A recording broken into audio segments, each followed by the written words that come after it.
Nightly Musers, followers of the pod, faithful few and hopeful many, this is Anchor by Spotify. If you haven't heard about it, it's the easiest way to make a podcast. It's the very platform that allows me to give you what I give you on the nightly. So let me explain. Anchor has tools that allow you to record and edit your podcast right from your phone or computer.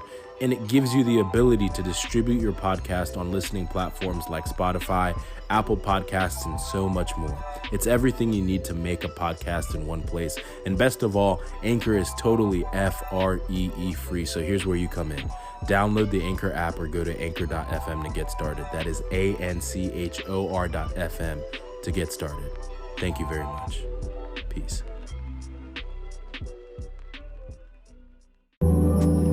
So, welcome to the Nightly Muse. This is your host, Tinayeshe.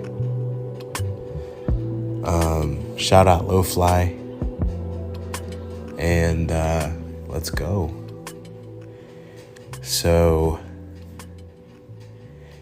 you'd have to be under a rock to not know about the things that have been happening with the Supreme Court and Roe v. Wade and gun control and all of those things.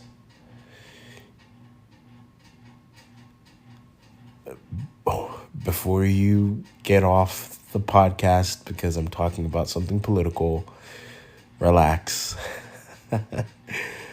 I'm not going to be sharing any of my stances per se. But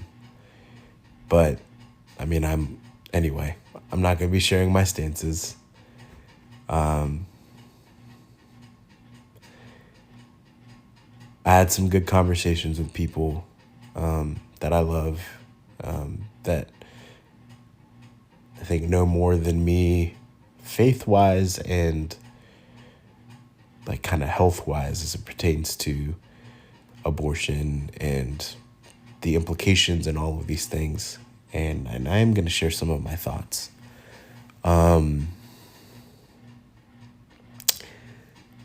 Obviously, it's kind of late at night, not fully processed, and not kind of, again, trying to not really share a stance, but just kind of share my thoughts currently. Something that I've benefited from is asking questions. I feel pretty confident in what I know in terms of like how I view it ethically, and morally from my faith, but I don't know all of the ins and outs of the policy as it pertains to what it does and what it doesn't do. And for a long time, whether it was the school that I kind of got raised in or just kind of the culture I was raised in, there was a lot of like assuredness, I guess, as it pertained to the issue. And some of the things that I've seen on social media have been kind of discouraging in the sense that like there's just a lot of, and I kind of mentioned this on my Twitter Fingers episode. I believe that was episode 17.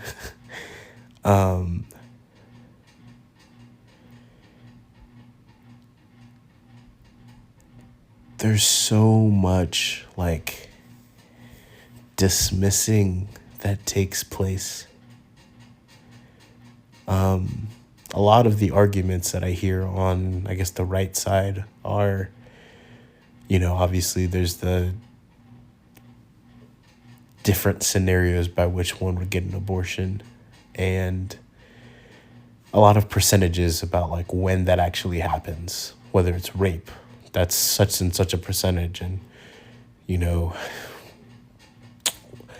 ectopic pregnancy or like the mother is at harm, that's such and such percentage, and then like convenience and like quality of life in terms of the ability to take care of the child is like higher up on the percentage list than just choice. Like higher up on the percentage list. And so the argument is, you know, the percentage by which, in terms of danger or like rape and things of that nature, lower on their percentage, therefore they don't matter. And you don't outright say that, but that's the, you know, one of the things that I've talked about that bothered me a lot when, like the George Floyd, Candace Owen types, the whataboutisms, the what about black on black crime. It was always thrown as a rebuttal to say, what about black on black crime? And then when you say, well, what about black on black crime? They're like, well, y'all do crimes at a disproportionate rate. And it's like, well, we're policed more.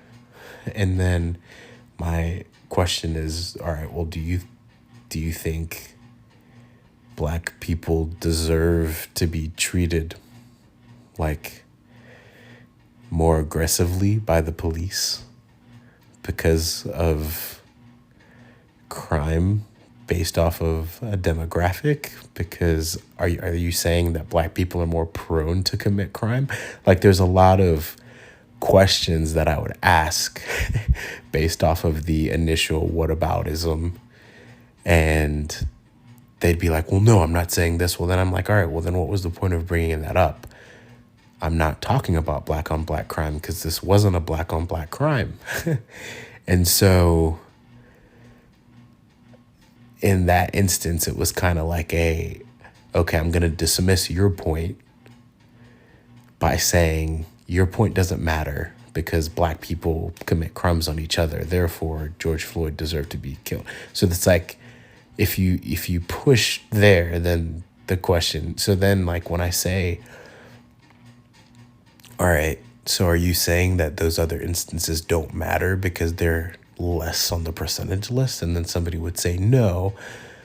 Right. So again, I see a lot of that. I see a lot of like kind of blanket labeling people on one side for what they believe and another side because of what they believe. And I'm like, Jesus, like, is this like, is this always gonna be where we go? Like, super divided immediately, like off jump. And if this is who you are, then this is what that says about you. And if that is who you are, then this is what that says about you. And like, no conversation. And I just hate it. I called a trusted friend and I asked them, like, because I was genuinely interested, like, hey, so does getting rid of Roe v. Wade like make, you know, at-risk pregnancies, like where the baby's in a position where, you know, where you have to terminate it or the mother could die, like, will that be kind of outlawed? And she said she didn't know for sure, but that's kind of what we're trying to figure out. And I was like, dang, like, that's tough. Because that's kind of the, not the gray area, but those are the complications and things that we don't think about. And so I don't know. Again, it's really hard to talk about an issue like this, and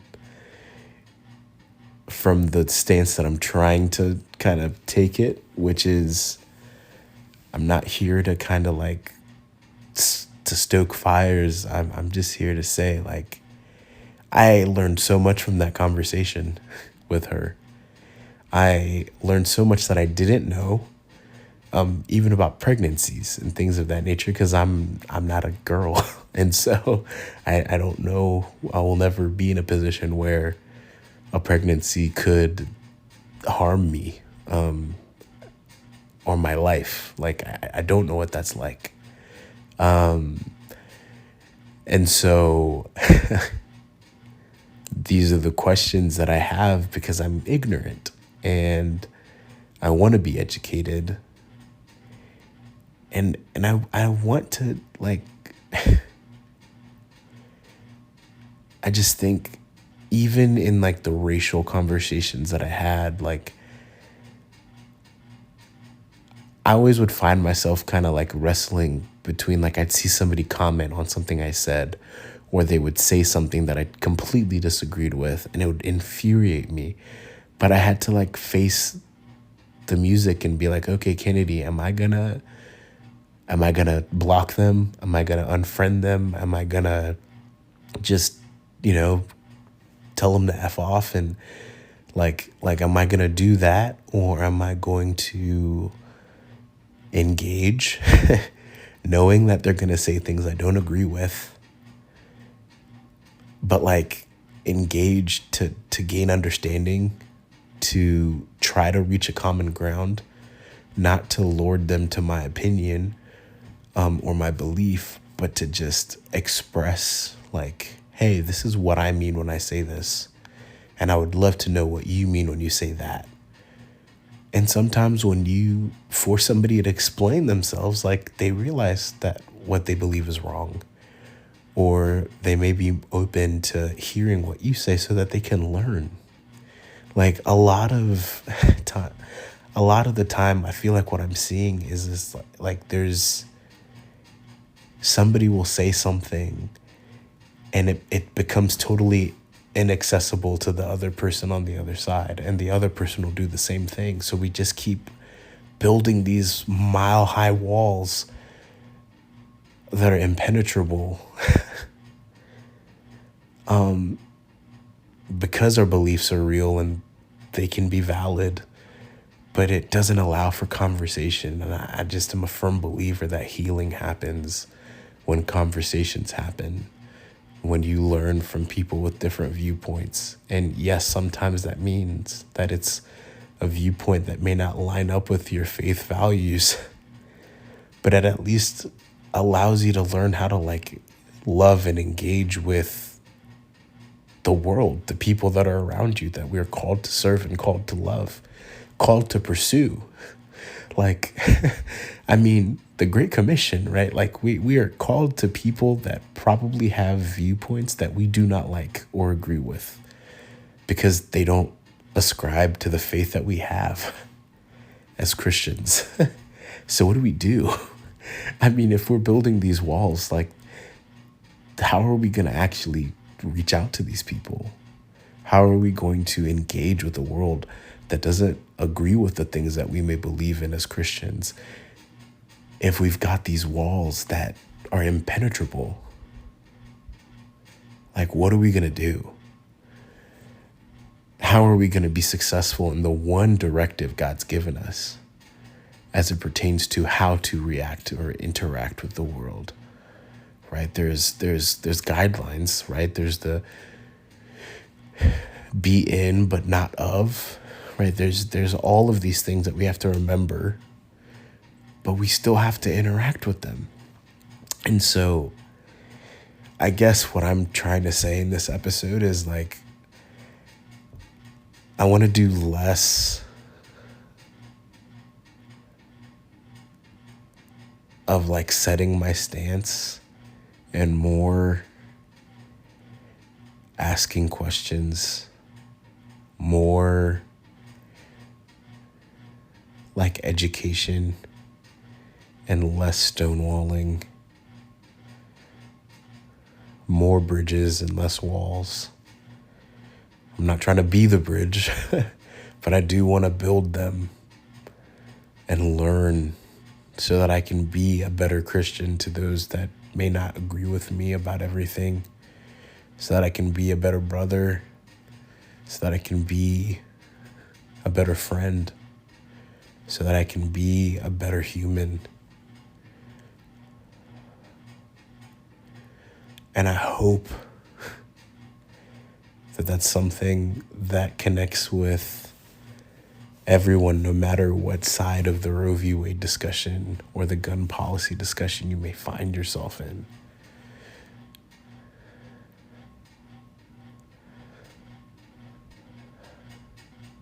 Because sometimes I just feel like, regardless of what the decision is, it feels like the people consideration. It's like we don't, like, we forget that it's people. Like we are people that have feelings and emotions that are intense, but it's people, and we need to learn how to talk and communicate and be together, because division isn't going to get us anywhere.